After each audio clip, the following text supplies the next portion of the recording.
Hello, Bluescreen Bronies here, and I'm Draco with Miss Laura Shigihara. If you don't know who she is, you haven't been playing enough Plants vs. Zombies, I think. Hello. She's definitely a wonderful, wonderful composer and orchestrator. Plants vs. Zombies being your number one most recognized thing lately with PopCap games. Could you just go ahead and introduce yourself for the Bronies that watch us probably don't know who you are exactly? Oh, okay. My name is Laura Shigihara. I also go by Super Shigi on YouTube. I'm a professional video game composer and sound designer. I also write, produce, and perform a lot of songs, and I'm developing an independent video game. So, You got a lot of stuff under your belt there. I mean, with you've done a lot of fan work. I personally love your Skyward Sword tracks, oh, thank you. but the one I was a little more interested in was you actually did the voice for the singing sunflower in World of Warcraft. Oh, yeah, yeah. That was a lot of fun. Now you've done a lot of things from indie games to friends games to a lot of big name things like with Play for Japan, which had a ton of musicians that we would know, like Yui Matsu and I always mess up the names. I hate to do that because it's very disrespectful. But Yamaka or Yamaka. That's it. Yamaka. Oh, oh, Yamaoka. Yeah, yeah. Oh, that's okay. I'm trying, but I don't want to butcher it because I don't want to disrespect anybody. Oh, that's okay. I mean, I think that everybody has a hard time with names like from other countries that we're not familiar with. I'm sure I've butchered my fair share of like other names. Well, there's a couple of music videos that use your songs with Minecraft video work, like Cubeland and From the Ground Up, which are immensely popular. Yeah, I worked with Slamacow Creations on that. He's one of my friends who does like various animations and he's branching out into other stuff. And he asked me if it would be okay to make a music video for the Cubeland song. So I was like, yeah, that'd be cool. It was really fun working with him. I think he's very talented. Now, you've made a couple of songs, I guess they're inspired by Minecraft. Do you enjoy Minecraft a lot?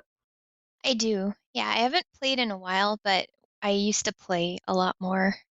I just feel like I know everyone plays it for different reasons, but for me, it kind of tapped into some sort of survival. Like, you know, when you're a kid and you go to the beach and you purposely build a sandcastle too close to the water just so that you can defend it?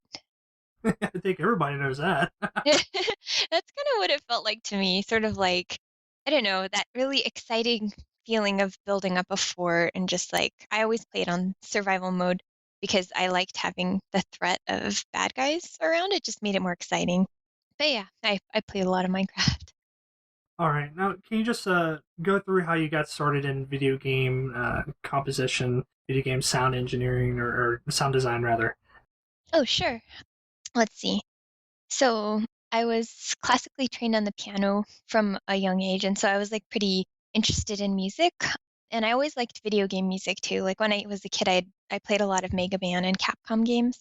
So I remember writing in a journal like, "Oh, wouldn't it be cool to compose for Capcom?" Because that was the company I was really into as a kid. But where I grew up, I think people were pretty rigid about what you could be when you grew up. Everyone's like, "You need to go to a four-year college and be a doctor or engineer or a lawyer, and you're crazy if you want to do anything else." So I always kind of grew up thinking like, well, music is fun and creative stuff is fun, but it's like a hobby. And I didn't really think about making it a career. But then in college, I actually majored in international relations and business, and I took a bunch of computer science classes, but always on the side, I was like composing and I played in a jazz trio and sang at church and, did a lot of music stuff. And at some point, I gave my friend in Japan a CD with some songs on it and like different music I'd made. And without telling me, because she worked for like a teen magazine at the time, she submitted it to a bunch of record companies that they did promotions with and they wanted to give me auditions like as a singer in Japan. So they contacted my parents and my parents thought it was a joke because they had no idea what was going on. But I ended up flying to Japan and auditioning at these big record labels for singing and stuff. And I ended up turning down like a couple contracts for personal reasons, but it was at that point that I was kind of like, whoa, maybe I could actually have a career in music. Like it was a very exciting time for me. So that's how I decided I wanted to get into music, or I guess take it more seriously as a career. And then as for game music, After college, I did a bunch of different things, but it was when my friend who was consulting for a casual games company said, like, "Oh, you love video game music, and I like your music, and you should compose for this game that I'm consulting for." So at the time, that company had a lot of people working in the Ukraine that could have done the music. There were a lot of like artists that also composed and musicians that were also programmers. So they didn't really need me. And I felt like I would be like the bottleneck if I didn't finish in time. So I basically was like, I'll do it for free. I'm so happy to be working on a video game. I will, do the best job I can and you don't have to pay me. And so I ended up doing the music, they let me do it, and the CEO was like, "Oh, I really like it." So after that, he hired me for several subsequent paid projects, and that's kind of how I started building up my portfolio. Sounds like you pretty much, well, not lucked out. You had the right connections, and that kind of boosted where you are today.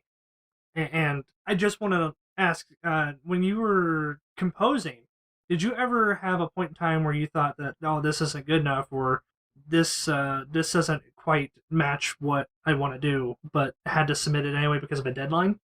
Yeah, I think well, there's obviously times when I would look at my work and go like, "Oh, I don't like this, I wish I could do this better." I think like every project I've worked on, I've learned something new. And also, I don't know, I think for a lot of creative people, you kind of get in the zone sometimes, or you're in that state where everything is like clearer. Like for me, there'll be times when I hear the music in my head so loudly it kind of sounds like there's a radio playing in the background. And so when I'm in that state, it's much easier for me to compose because it's like all there and I'm just trying to get it out from my head onto sheet music. But then when I'm not in that state, I sort of have to do things more iteratively. So during those times, and especially if it's something I'm less familiar with, it's a lot harder.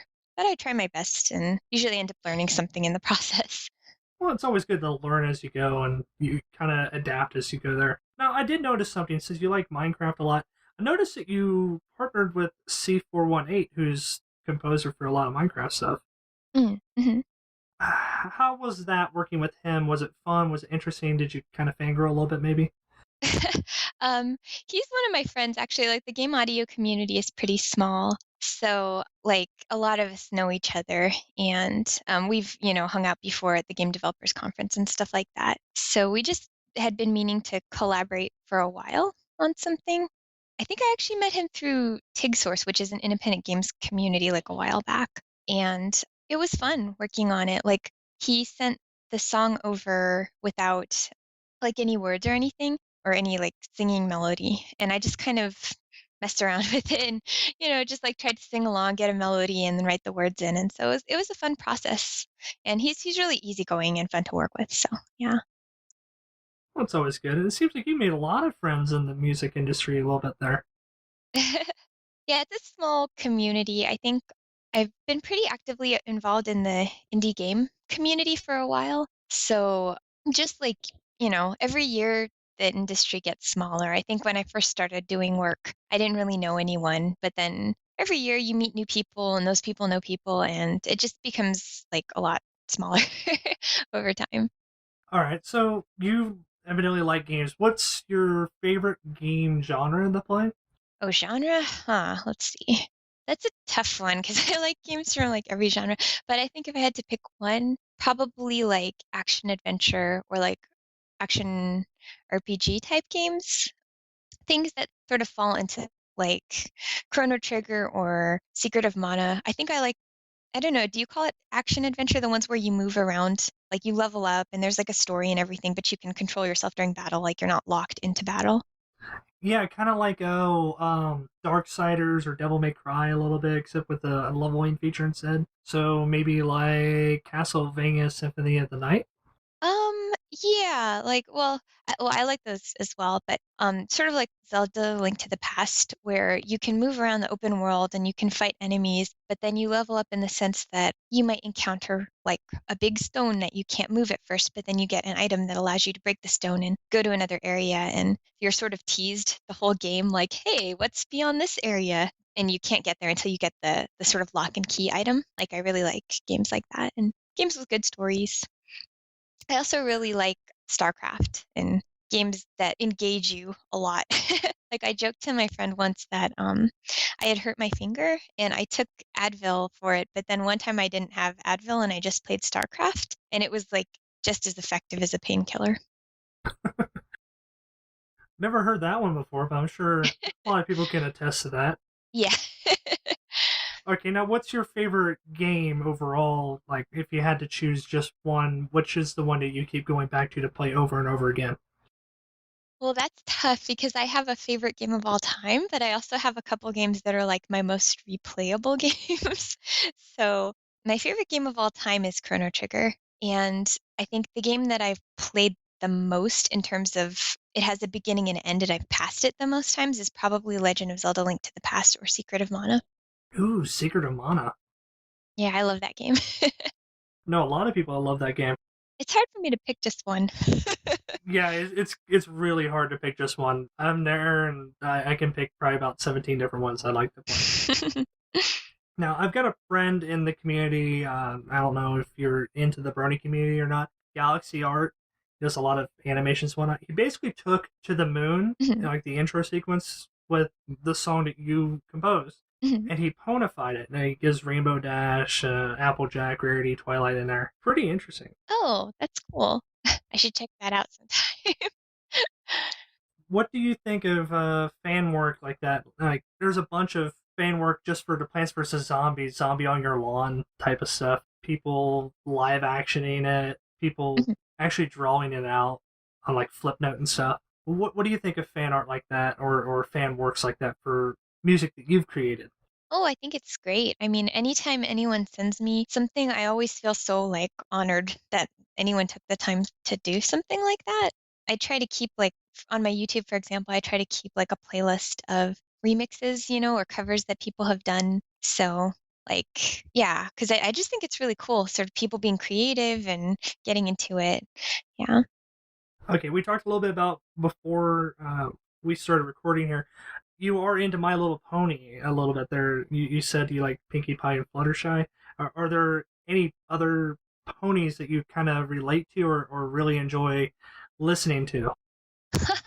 Um, listening to well, yeah, I think yeah, we were talking about this with some of my friends. I think that I'm probably, like, half relating to Pinkie Pie because I'm usually the type of person that's like, "Oh, let's organize this event," I really like talking to my friends and making them smile, and I'm also like I relate a bit to Fluttershy because when I'm not comfortable, I guess I close up and I get more quiet, and I have a lot of, anxiety too, like, so I get nervous before I have to perform and stuff like that. I also like Rarity because I think that even though she's kind of like at first I was like, "Oh, she's so over the top and, like, snooty," but I think she has a really good heart and she's got a really good work ethic, and I often get in situations where I promise people stuff, "Oh, yeah, I'll do music for your game or I'll help you out with this," and it's just like I get overwhelmed with everything I've told people I will do for them. So, there was one episode with Rarity where I kind of related to her because she sort of promised stuff to everybody and yeah. You evidently like the show, enjoy it a lot. Do you consider yourself a brony, or do you follow any of the bronies at all? I'm a Pegasus sister. No, I'm just kidding. Um, I the term brony, does that just mean, like I was under the impression it was, like, guys that like My Little Pony, but does it just mean, like, fans of the show? Or It's come to evolve to mean fans of the show. There's a lot of people that don't enjoy the Pegasus Sister because it's longer, but mainly because it doesn't seem as good because it separates the fandom. So Ah, I see. we've evolved bronies to involve everyone, so it's kind of unisex at this point. Oh, I see. Well, I'm definitely a fan of the show, and I think it's cool how well, it's got, like, a good message for people. So I like that, if people are kinda coming together over that, then that's neat. Now, the brony community has actually spawned a lot of good fan games, and one of which the show creator herself, Lauren Faust, is helping work on right now. My name's Magic. Have you followed that at all? I haven't, but I think I heard about it, and I was kinda curious to see more about it. It was a fighting game, not bloody or anything like that, and no finisher moves, but it was a game that it got C&D'd by Hasbro, which people are going to be upset about, but you gotta understand trademarks and how that works. But Mhm. they've since rebranded, and Lauren Faust is helping them with character designs. Oh, I see. Oh, that's fantastic. That must be like a big honor for the developer. I think I could hear the developers fangasming when she offered that. But are there any surprises that there's this big of a, I guess, an indie development movement since the mid to late 2000s? Am I surprised about it? Is that what you're asking?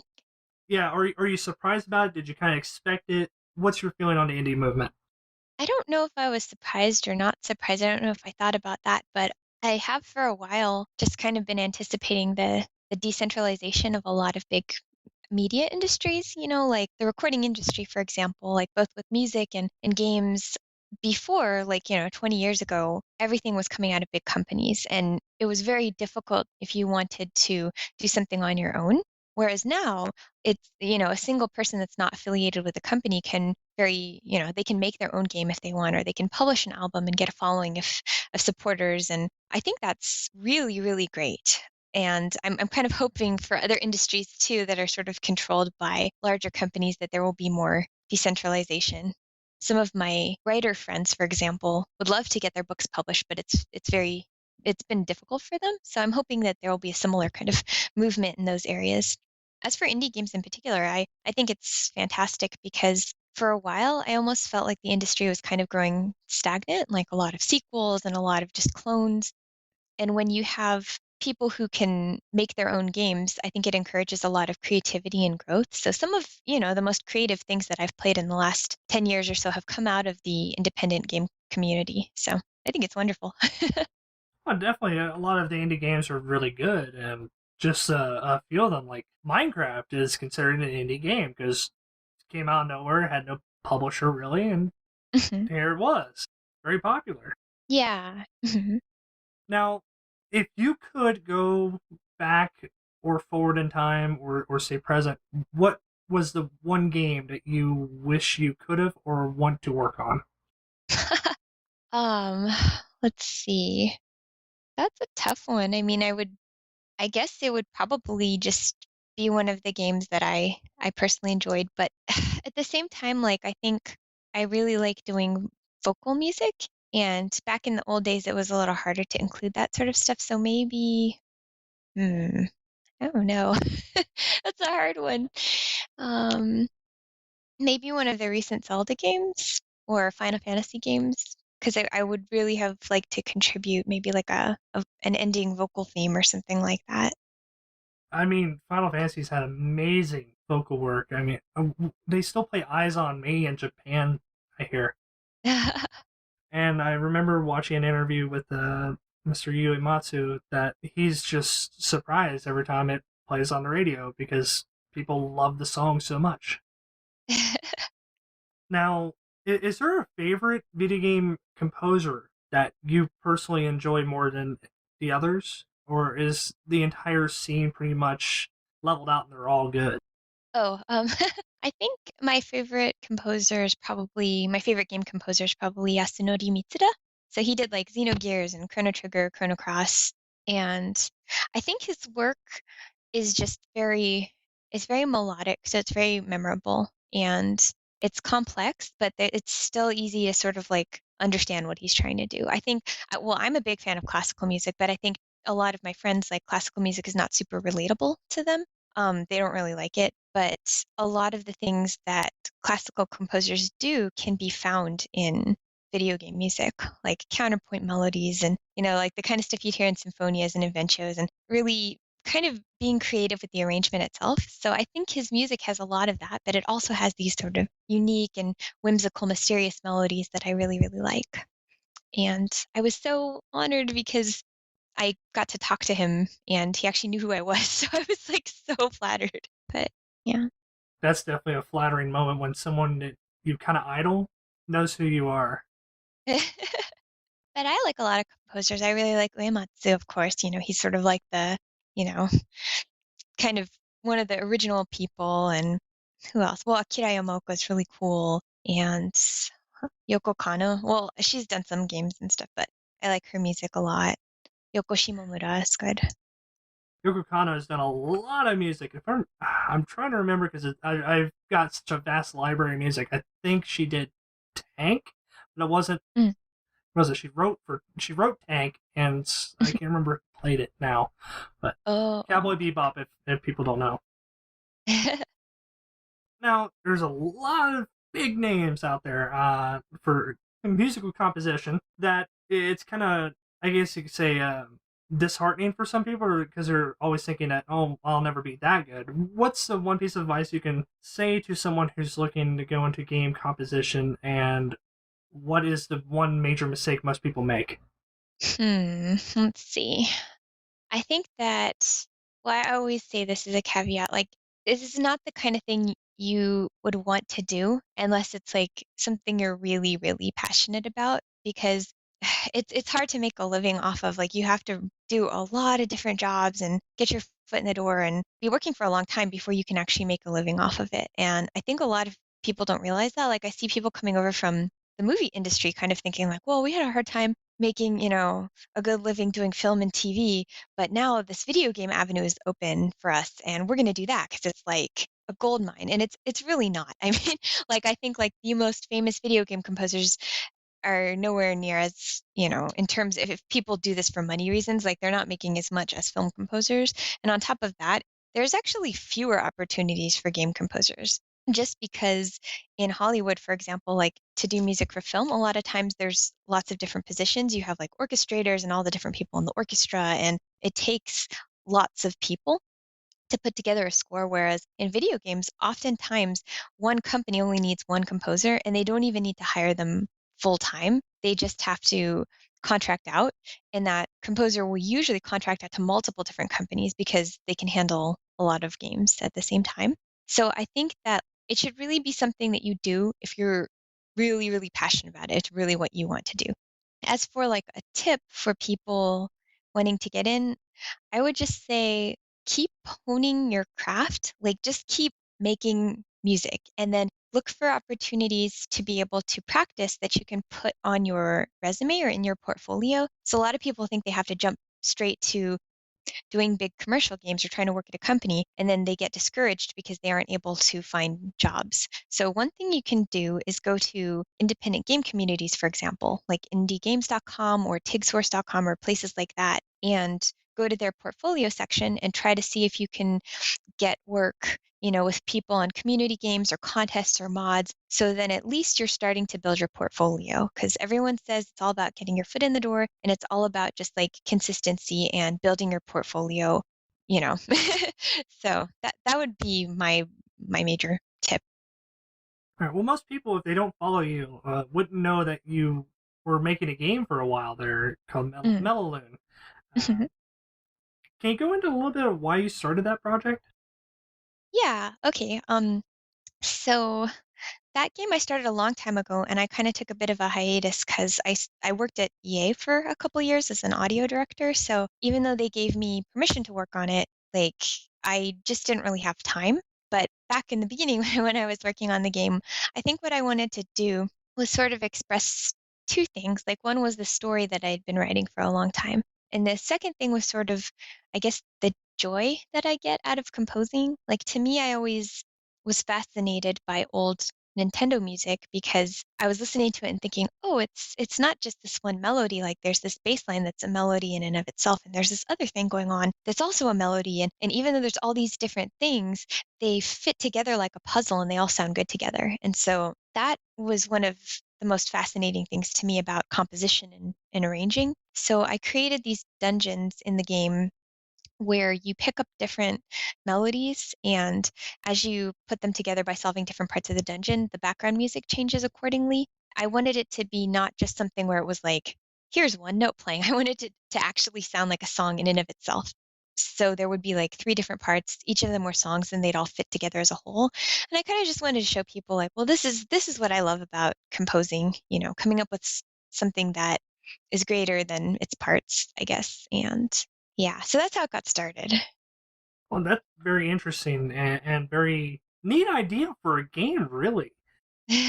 I'm surprised that some people haven't already tried to do something like that, but it's very original, and I enjoyed what I've played of it. Oh, That thank that you. was a long time ago, though. Yeah. I want to come back to it and finish it. So I worked on it and I got it about 90% content complete. I was at a point where I was going back and doing all the little details, like balancing items and battles and whatnot. And then I started working at a company. And so when I tried to come back to it again after I left, because I'm independent now, it was really hard to get into it. I guess I sort of say to people like, have you ever played an RPG and then you put it down for like a while and when you come back to it, you sort of forget what you're doing? Oh, all the time, all the time. So it's like 10 times harder when you're making an RPG to kind of come back and like look at all of the database and it was at that point like a 20-hour game. So it was just so overwhelming and I was spending time just playing through the different parts of the game and taking notes and trying to figure out where I was at with development. And I was kind of getting bogged down by that. I think there was a lot of stuff too that I had forgotten. So I promised myself I wouldn't work on anything else until it got done because I have so many friends that would start these big projects and then just like get another idea. So they'd never finish anything and they jump from idea to idea. So I was like, okay, I'm not going to do anything till I finish this. But the Play for Japan song that I wrote, my friend Emmy and I, she also worked at EA when I was there. And I think that song had its own story. And so my friend Emmy and I were talking about maybe doing a little short, like simple 2-frame animation animated video to go along with it. But she ended up moving to Washington because her husband got a job at Valve. And I didn't really want to bug her because I figured she was really busy with moving. But when I went up to Seattle to visit, she brought all these sketches she'd done for that concept. And I was so inspired by it that I was like, you know what? We should make a game out of this. And I think it would serve a dual purpose. It would help me get back into coding and just messing with the database so that I could get back to Melaloon. But I was like, yeah, so we figured we'd do a short, like 3 to 4 hour story game based off of that concept. So that's actually what I've been working on recently. That seems like a very neat idea. And wow, her husband got on the Valve. I mean, that's pretty big. So, what do you see yourself doing in 5 years? Do you still see yourself doing video game composition, or do you see yourself moving on to movies or other walks of life? I don't think I'm actually that interested in doing film. I mean, I think it's fascinating. I think there's like a lot of really neat things you can do, but I think my heart is in the video game industry. So hopefully I would like to have released my game by then. I mean, I'm planning on finishing this one this year because it's not very long, but just kind of working on other games and continuing to work on music and doing more with my YouTube channel. So probably the same path. Okay, we're going to have to wrap it up. Where can people follow this information about Melaloon, about your personal projects? Where can they follow you at? Twitter, YouTube, that kind of stuff. I have a website, but probably Twitter or YouTube I update more frequently. So my YouTube channel is just Super Shiggy, and my Twitter also is Super Shiggy. If you haven't seen her YouTube videos, you need to go see it. I think it's pronounced Fi's theme on Skyward Sword was very beautiful, and you guys need to watch it. Oh, thank you. There's one thing I do have to ask because our site coder won't let me get away with it if I don't. You have a cat named Metroid. Yes. Of all the things to name a cat, I didn't think a parasite name would be it.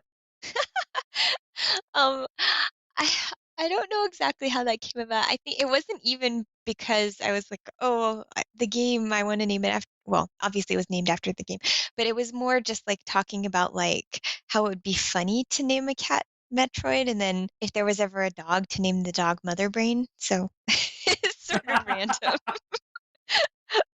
Yeah, he's sitting here now. He's cute.